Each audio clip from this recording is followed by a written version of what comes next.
చిక్కుల్లో రేసుగుర్రం విలన్ రవికిషన్ ఆయనే తండ్రి అంటూ హైకోర్టులో పిటిషన్ వేసిన నటి. రేసుగుర్రం సహా పలు తెలుగు సినిమాల్లో నటించిన భోజ్పురి నటుడు రవికిషన్ శుక్లా ప్రస్తుతం ఉత్తరప్రదేశ్లోని గోరఖ్పూర్ ఎంపీగా ఉన్నారు. తాజా ఎన్నికల్లోనూ ఆ స్థానం నుంచే రవికిషన్కు మళ్లీ బీజేపీ టికెట్ ఇచ్చింది. ఈ నేపథ్యంలో ఆయన ఎన్నికల ప్రచారంలో తనమునకలై ఉండగా ఓ వివాదాస్పద అంశం తెరపైకి వచ్చింది. అపర్ణ ఠాకూర్ సోని అనే మహిళ ఏప్రిల్ 15న లక్నోలో మీడియా సమావేశం ఏర్పాటు చేసి రవికిషన్ తన భర్త అంటూ బాంబు పేల్చారు. తన కుమార్తె షినోవా సోనీని పరిచయం చేశారు. తాజాగా రవికిషన్ తన తండ్రో కాదో తేల్చేందుకు DNA టెస్ట్ చేయాలని కోరుతూ బాంబే హైకోర్టులో సోనీ పిటిషన్ దాఖలు చేయడం సంచలనంగా మారింది. లోక్సభ ఎన్నికల సమయంలో ఈ వివాదం తెరపైకి రావడం రవికిషన్కు ఇబ్బందికరంగా మారింది. రవికిషన్కు కుమార్తెగా చెప్పుకుంటున్న జూనియర్ నటి షినోవా సోని తన తల్లి అపర్ణ ఠాకూర్తో కలిసి ముంబైలో నివసిస్తోంది. పలు చిన్న సినిమాల్లో నటించిన సోని మోడల్గాను కొన్ని ప్రముఖ యాడ్స్ కోసం పనిచేశారు. కునాల్ కోహ్లీ తీసిన వెబ్ సిరీస్ హికప్స్ అండ్ హుకప్స్లో నటి లారా దత్తాతో కలిసి షినోవా నటించారు.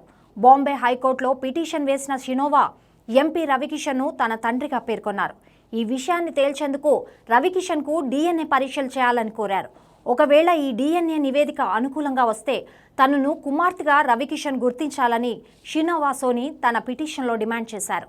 కూతురిగా తన బాధ్యతను స్వీకరించడానికి రవికిషన్ నిరాకరించకుండా ఆదేశాలు జారీ చేయాలని హైకోర్టును ఆమె అభ్యర్థించారు. అంతకుముందు తన ఇన్స్టాగ్రామ్ పేజ్లో UP CM Yogi Adityanath appointment కోరుతూ పోస్ట్ పెట్టారు.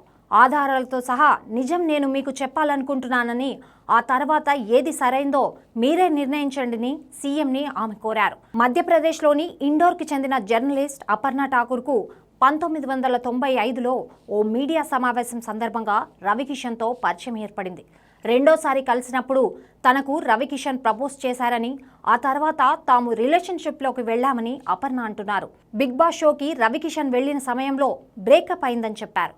రవికిషన్తో తన అనుబంధం వల్లే షినోవా జన్మించిందని అంటున్నారు. ఇక ఈ వివాదంపై రవికిషన్ భార్య ప్రీతి స్పందించారు. గతంలో తమకు 20 కోట్లు ఇవ్వాలని, లేకుంటే అత్యాచారం కేసు పెడతామని అపర్ణ బెదిరించినట్టు ఆరోపించారు. ఈ మేరకు ఆమె పోలీసులకు ఫిర్యాదు చేశారు.